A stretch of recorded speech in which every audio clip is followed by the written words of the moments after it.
have been getting reaction from South Africans who are outraged, frankly, at the restrictions imposed on travel after the revelation of a new COVID-19 variant, now called Omicron. Let's speak now to Professors Wolfgang Preiser. He is the head of medical virology at the Stellenbosch University, and Dr. Aslam Dasoo. He is from the Progressive Health Forum. To both of you, gentlemen, thank you very much for your time. Can I just get both your reaction to the travel ban that has been imposed on South Africa by the various countries in Europe? And it is absolutely frustrating watching people at the airport trying to leave so frantically, simply because countries are unwilling to understand. Maybe we're overreacting. I don't know. Let's start with you, Professor Wolfgang Preiser. What's your sense of how these countries have reacted to the discovery of this new variant? You know, to be honest, I'm very disappointed. I'm part of the NGSSA network, so our lab, together with many other labs around the country, are doing a great job. And we started in April last year, when, except for the United Kingdom, no other big country was doing the same in keeping up with the evolution of the virus. So we were checking, and are still doing that, of course, for new viral variants. Which is extremely important. And it's very frustrating to see now, almost 2 years after the start of the pandemic, that all that happens is sort of very knee-jerk reactions that really punish the person, or the country in that case, South Africa, that is blowing the whistle, which should be seen as a service to mankind. And in fact, I did not hear the voice of Mr. Schüssler early on. So I fully agree in the indignation, and of course I realize the enormous damage this is doing, actually also to my personal life. But on the other hand, not sharing this information would be against the international health regulations. It would be against obligations that South Africa and many countries have entered into, which is not to say that all countries are obeying them, but we are, and it usually doesn't help. What would have happened is that it would have taken another week, but then we would have seen these cases that already have been found in many other countries around the world that have now had a chance to start looking, thanks to our early warning. They would have found this in any case and would have traced it back to South Africa, and then the outcome would have been the same. So basically my argument is not sharing openly and timelessly what we know is not a solution. But what really needs to happen is that going forward, the international community must make an effort to react better to these events. They are going to happen, and it's in everyone's interest that these things are being detected and shared openly. And this should not lead to a punishment for the countries that are doing a fine job. On the contrary, they should be supported in that. So it's very unfortunate on the one hand. On the other hand, I don't agree that we should have held it back. We were not able to, and there's always, you can always argue about the best point in time, but in any case, it would have been right into the main holiday season, so it wouldn't have made any difference. Sure. Dr. Dasoo, let's bring you into the conversation. Do you agree with the sentiment that South Africa is being punished by these countries with the travel ban that has now been imposed? In fact, as I speak to you both, an alert has just come in from the presidency that the President Cyril Ramaphosa is going to be addressing at 8 p.m. tonight. How should our government react to what has been done by the international community? Or at least some countries, let me say. Good afternoon, Collie, and good afternoon to Wolfgang and the viewers. Look, the only surprise is that anyone is surprised at what has happened. As Wolfgang said, we've been doing this for 2 years. We've had several waves, there have been lockdowns, there have been bannings before, and there are consequences to what has happened now that goes beyond the normal. I do think that perhaps we might have been a little naive in expecting a benign response when we made the announcement in the way we did. I don't think the scientists are at all to blame for that. They did their work ethically. They produced the results, and they had to share it, as Wolfgang said. Can I interrupt you there, Dr. Dadoo? Yeah. Can I interrupt you there? Sorry. I think you are now the second person, at least in the last few hours, who also carries the sentiment that the manner in which the announcement around this new variant was made is perhaps the reason countries are reacting in the manner in which they are. Helen Zille, in the last hour, also seemed to be suggesting the same. What should have been a better way of making this announcement, and how should this have actually been done in order to land in a manner that does not now come across as though South Africa is being punished? Yeah, well, I'm not sure what Ms. Zille said and what the basis of her statement is. What I'm trying to say is that if we look at the consequences right now, they all could have been predicted. For example, the travel bans that kicked in just almost reflexively, the neighboring countries being drawn into the net without any, due to no fault of theirs. We are being used for political expediency when the U.S. Secretary of State, lauds us as a dig at China, and we become a pawn in that game. So global hypocrisy is there. We know this. We've seen this in other instances as well. It's completely irrational what they have done, or rather the reaction of the international community. They praise us on the one hand and damn us on the other. So this hypocrisy is present. The important thing I'm saying is that we should have known that. Now, what we should have done, and the scientists do it on a regular basis, is work through the WHO. As Wolfgang said, we have obligations, and these obligations are met. We still don't know enough about this variant. Yeah. The data is still outstanding. We can surmise that it's much more transmissible, just looking at some collateral information. And the clinical data to determine whether it's more potent or more virulent is still outstanding. And when we came out the way we did, it just allowed frightened and sometimes mendacious politicians to act. Now, you can't blame them really for wanting to protect their populations. So this was bound to happen. All I'm saying is that we should have known that this was going to happen. Yeah. This naivety is a real problem. I can just say this, that we have such an excellent infectious diseases infrastructure, great science, and strategic communication around this asset, around this should be much more sophisticated than it has been. It is what it is now. It's all done. And, we're just going to have to make the best of this bad situation.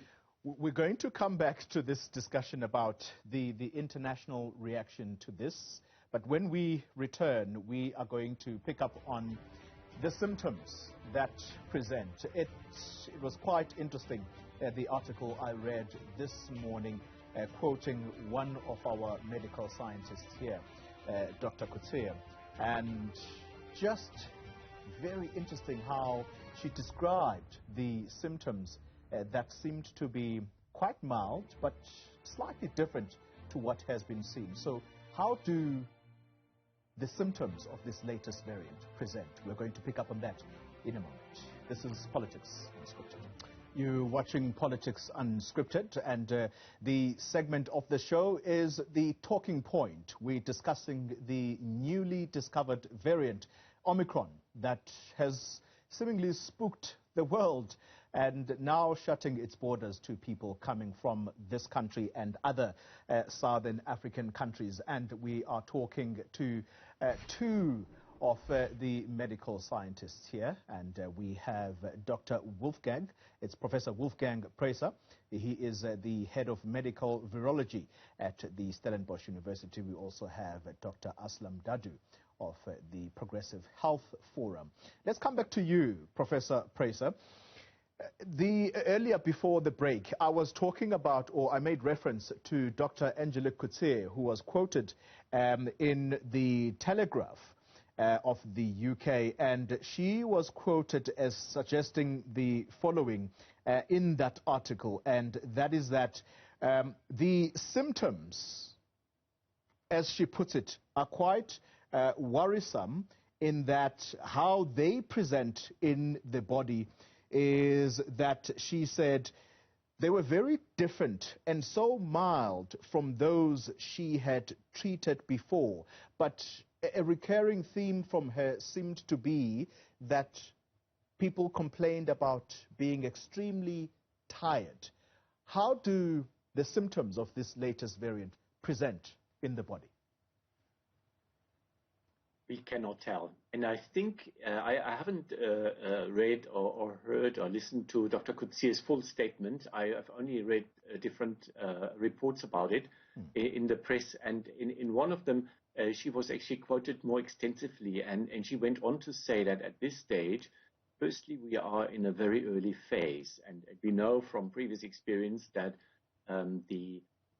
severe disease happens during sort of 10 to 14 days after the start of symptoms. So it's too early to tell whether any of the patients that she has seen in her practice, which are outpatients of course, whether they will go on to deteriorate and maybe need to be hospitalized. And the second problem is that, like often when a new variant or new virus starts, those people who are affected first, because simply they mingle and mix and they are more active and they meet more others and therefore are exposed more, are younger people and very active people. For example, travelers, for example, students and so on.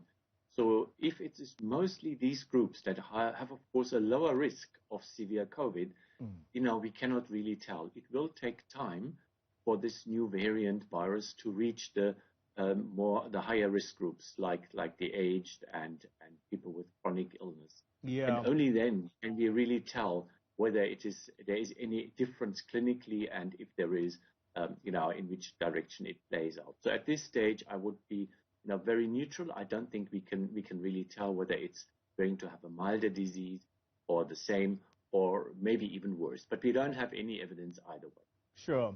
All right. So information still quite sketchy at the moment. The information or the data around this still limited. Dr. Dasoo, let's come to you, and I want to again still quote Dr. Coetzee on this article of the Telegraph of the UK, and she's quoted once again as saying, what we have to worry about now is that when older unvaccinated people are infected with the new variant, and if they are not vaccinated, we are going to see many people with a severe form of the disease. So far, we know that about 25 million South Africans have been vaccinated.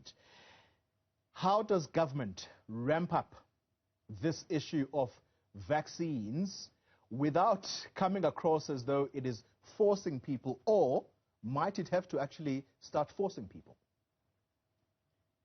Yes, sorry, just to correct, it's Dasoo, not Dadu. But your question is very, no problem. Your question is very germane. Look, I think what Dr. Coetzee has been saying is probably anecdotal in her experience seeing patients. I do know that, the head of the vaccine MAC has been quoted as saying he expects the disease to be mild. I don't believe, and I agree fully with Wolfgang here, that we can make that judgment at this point. Now, given that situation, we have to take appropriate measures. And she's correct, Dr. Coetzee is correct about the issue of vaccination. And we have a fairly low vaccination rate at the moment. The population is not fully protected. And the way this wave is growing indicates that we may be in for a rough time. Clearly, there's really only one thing that the government can do at this point, and that is not restrictions. I'll come to that, but pushing for vaccination. At the moment, there's the idea that selected people with certain conditions can receive a booster dose, on with a doctor's note. This is unnecessarily bureaucratic and puts obstacles in the way of getting vaccines out. We have 17 million doses in stock. The department has just said they're canceling future orders because there's a low uptake. Well, fix the uptake. Take the vaccines to the people. Open the vaccination process up. Get more people vaccinated. Even with one shot, there is some protection. Instead, this targeted approach for different groups for vaccination is getting us nowhere. I think the corporatized communication around this, only through TV and scientists speaking, goes over the heads of the majority of the population. We need a different communication in an idiom to which the people are accustomed, messaging from trusted community leaders. We've done none of that. And we're surprised that there's a low uptake? No. Look, I think if it becomes too much to bear, then I think the government faces a very critical choice, and that is whether to introduce vaccine mandates. I heard the student leader speaking just now about his complete opposition to forcing students to take the shot. Well, campuses have become super spreader venues. We've seen that already. 2 or 3 campuses have become hotspots. So they are unvaccinated, trying to persuade, as he puts it, people who are intellectual, who should know, is just not getting us anywhere. So vaccine mandates may become the way to go in this. As far as restrictions are concerned, I know the President is speaking tonight, the Command Council has met, and we would urge them not to do any further lockdown. Lockdowns do not work. They damage the economy, and the same number of people who would have gotten infected without a lockdown still get infected. Better to have targeted action. We have data practically down to the district level. Modeling is showing that we can predict outbreaks 2 to 3 weeks in advance. With that kind of data, strategic interventions in those areas can be made without putting the whole country through a very restrictive process. We are in a dire position. Right now with these bans internationally, the economy is going to take a hit. Mike Schuster is 100% correct. This tourism sector is on its knees. This may be a fatal blow to it. Now, on top of that, any further restrictions we put internally will just add to the pain and won't attenuate the spread of this virus. We do want to emphasize, of course, that there's a personal responsibility on everyone to take personal protective measures. We all know what those are. Apply them diligently. And most importantly, avoid gatherings, especially large gatherings where you can't control the crowds. And we are going into a season where that is likely to occur. And I think that would be justified in stopping those gatherings from taking place. Other than that, I think we must get through this wave as best we can, but definitely with an accelerated vaccination program that goes beyond what is on the table, which is very bureaucratic and very corporatized. We need to make the people embrace vaccines. And we need to change our messaging around that. Professor Preiser, can I get you to also weigh in on the manner in which our vaccine drive has been implemented thus far? And I'm picking up 2 very strong points from Dr. Dasoo, who says that, first of all, the corporate, the word is that it has been corporatized. Yes, I think that's the way. Corporatized communication of this vaccine uptake is not working. Before we delve deeper into vaccine mandates and the kind of reaction that is going to spark, can I just get you to weigh in on that? I must say that I'm not a specialist in communications and health programs, so I don't think I can really speak to that in great detail. What I have just heard, I fully support 100%. I think these are absolutely pertinent points.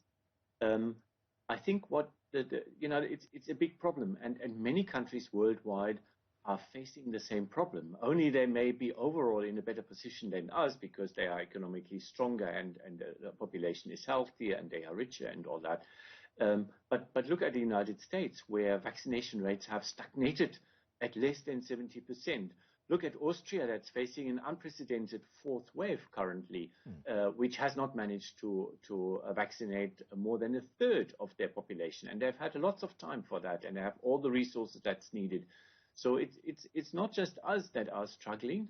It is sad, actually, that of all African countries that generally have problems accessing enough vaccine because they can't afford it and because the rich countries have bought it all up and making it difficult for us to get them. South Africa is the one that eventually managed to secure enough vaccine, but now is struggling to get people to take it up.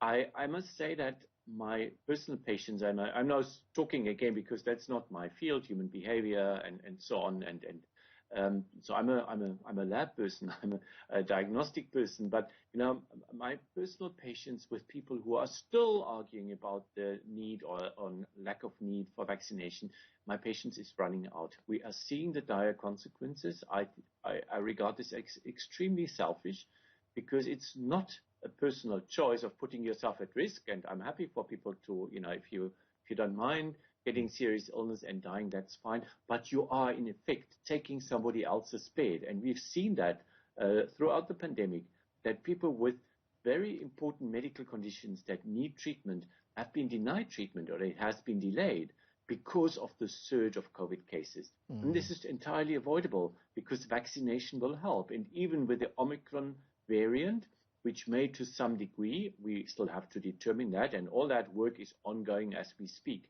It may to some degree undermine vaccine responses, so the vaccination may be slightly less protective than against the other viruses, and we've seen that already with Delta. Even so, the vaccination is our best bet for protecting ourselves from severe illness and death, from needing hospitalization, and also to a large degree from becoming infected and passing it on. So it's not just a personal decision, and I must say that my personal stance on vaccine mandates has also shifted, and I think, and I see the same happening in Europe, Germany, my home country, that for a long time had politicians of all quarters promised there wouldn't be vaccine mandates.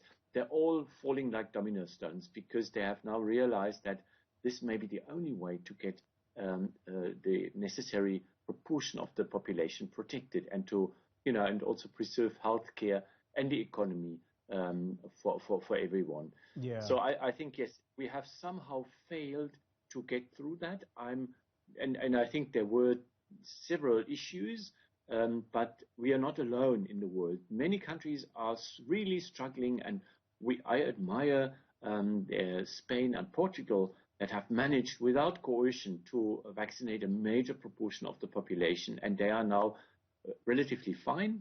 They're doing well. Whereas the countries to the north in Europe are really struggling. And we are facing the same problem. And if the old way of doing things didn't work, we need to change the way. And I fully agree. This will take innovative approaches to getting the vaccine to people, to communicating with people, and if need be, to also impose mandates. And I'm very worried if students who are a privileged part of the population and an educated part of the population are struggling to see that. I'm really worried, and I think this is not the spirit we would like to see in future leaders that should think beyond themselves. It's not about yourselves, it's not about your party and all of those things. Yeah. It's about actually your responsibility towards the population at large, about your grandparents at home, about your siblings that may have chronic conditions, about your neighbors that may have HIV infection and are vulnerable. There are many people around one that also need protection. All right. Dr. Dasoo, let's perhaps end the conversation with you. Vaccine mandates, and I remember the strong reaction that was elicited when I think Discovery said that its employees were going to be required to take the vaccine.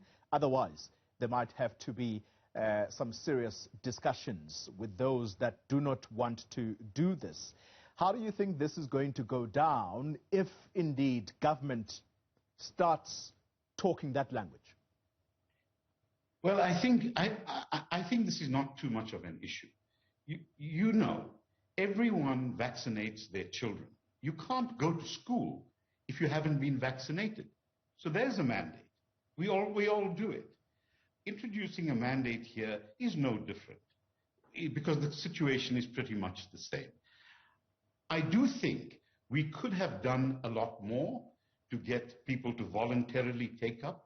Interestingly, it's in the poorer communities of this country where there is a great appetite for vaccination, but there is a lack of access to vaccination. So had we fixed that, we might have had a higher rate of vaccination. That comes to the communication issue, but it also comes to logistics and management of the vaccine rollout.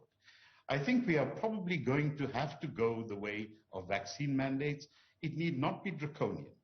It can be very sensible, and people can be made to understand that without a vaccination certificate or proof of vaccination, you may not be able to access entertainment venues, restaurants, and so on. The restaurateurs and the taverners need to understand that it's either that they enforce that, or they're going to have, say, an alcohol ban, or worse, lose their licenses if unvaccinated people are on their premises. So it's a raft of measures that we must start getting used to, possibly being implemented. Dr. Aslam Dasoo, thank you very much for your time, co-convener at the Progressive Health Forum. Also, my thanks to Professor Wolfgang Preiser. He is the head at the Division of Medical Virology in Stellenbosch University. Thank you very much indeed for your insights. All right, when we return, we are going to catch up with our colleague Aslam Beche, and she's going to bring us up to speed with reactions on this Omicron variant, and she's going to be talking to some people as to the impact that is likely. Aslam Beche will talk to us.